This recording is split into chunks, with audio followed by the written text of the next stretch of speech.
Bonjour, bonsoir amis auditeurs et téléspectateurs qui suivent nous tout partout sur la terre. Mais comment on peut aider nous à avancer? On fait exactement ça sur l'écran. Like, share and subscribe. Likez, partagez et abonnez. Merci d'avance pour ce bonheur. Excellence, Monsieur le Premier ministre, Mesdames et Messieurs les membres du gouvernement, Monsieur le commandant-chef des forces armées d'Haïti, Monsieur le commandant-chef des forces de police, Monsieur le commandant-chef des forces de la mission multinationale de soutien à la sécurité, distingués représentants de la société civile, Mesdames, Messieurs les membres de la presse parlée, écrite et en ligne, honorables invités en vos rangs, grades et titres. Dans ce contexte de menaces de sécurité de niveau de défense qui mettent en péril l'existence même de notre République, le bien-être et la survie de nos communautés, tant à Port-au-Prince que dans l'Artibonite, je ne dirais pas que c'est un plaisir pour moi de répondre une nouvelle fois à l'appel de la patrie, mais plutôt un devoir. Aussi, voudrais-je profiter de l'occasion pour remercier le Conseil présidentiel de transition et le Premier ministre pour la confiance qu'ils ont placée en moi en faisant choix de ma personne au titre de secrétaire d'État à la sécurité publique.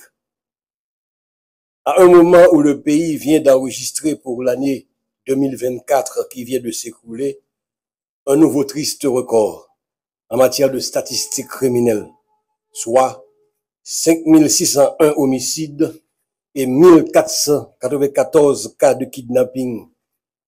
J'ai une pensée spéciale pour toutes les victimes directes ou indirectes de l'insécurité pour lesquelles j'ose vous demander un moment de silence.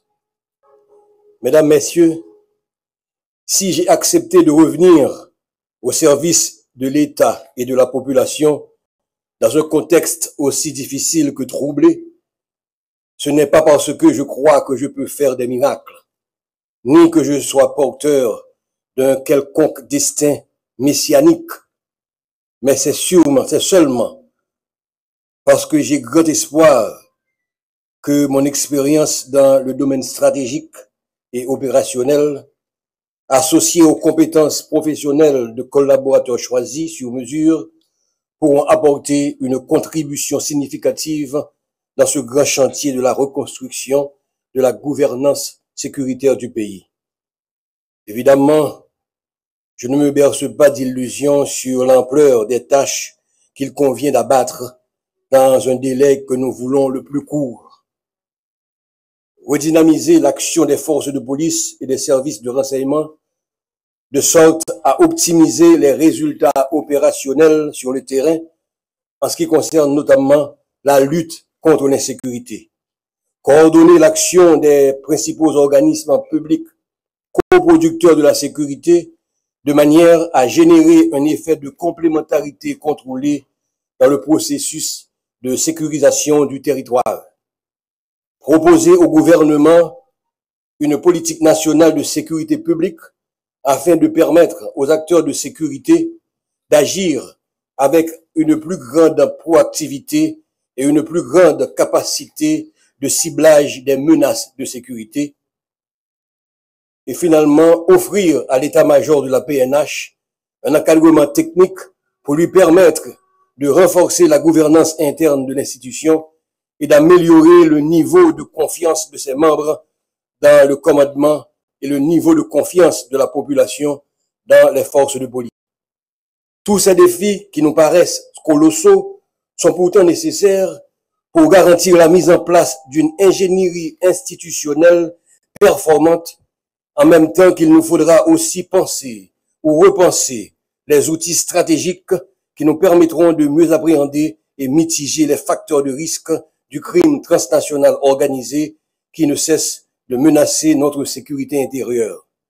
Je pense naturellement aux menaces de sécurité que représente le trafic des armes et de munitions impliquant les frontières haïtiano-dominicaines et les ports de la Floride, le trafic de drogue qui ne cesse de transformer notre territoire en un pays transit pour les cartels colombiens, la cybercriminalité qui attire sur notre sol même des acteurs criminels en provenance de l'Europe du Sud, le terrorisme dont les pratiques de violence prédatrices trouvent déjà un écho favorable chez certains groupes armés à Port-au-Prince et à Petite-Rivière de l'Artibonite.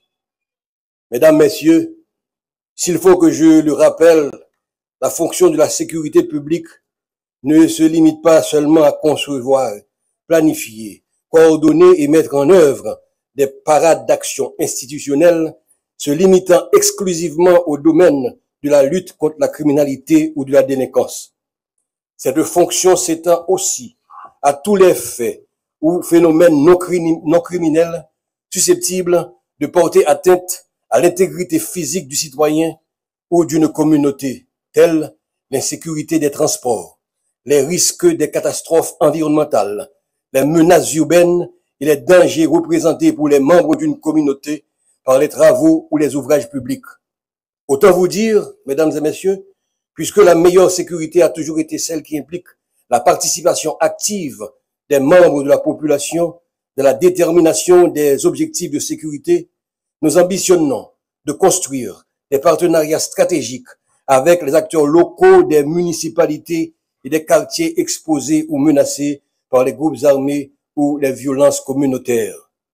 Ces interactions constructives avec les membres de ces communautés nous permettront non seulement d'établir des agendas communs de sécurité susceptibles de servir de boussole à l'élaboration d'une politique nationale de sécurité, mais aussi de promouvoir des pratiques licites et respectueuses des droits de l'homme dans les stratégies de promotion de ces quartiers ou de ces communes contre les menaces d'incursion des groupes armés.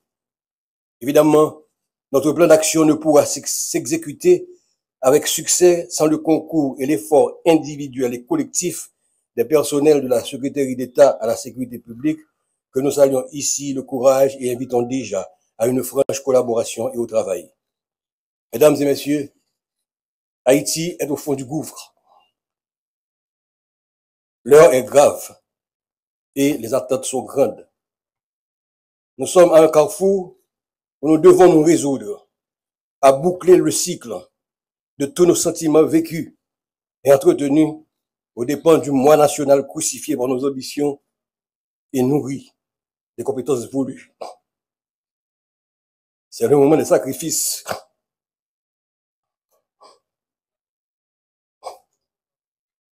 C'est le moment de la création. C'est le moment de la transcendance. À ce prix seulement, nous réussirons à sortir notre pays du gouffre et à le replacer dans le concert des nations. Le temps n'est donc plus à la rhétorique, ni aux jérémiades de circonstances, mais plutôt aux actes concrets qui permettront aux Haïtiens de l'intérieur de vaquer librement en toute sécurité à leurs occupations et à ceux de l'extérieur de revenir en toute quiétude en terre natale. Il nous faudra le faire pour Haïti.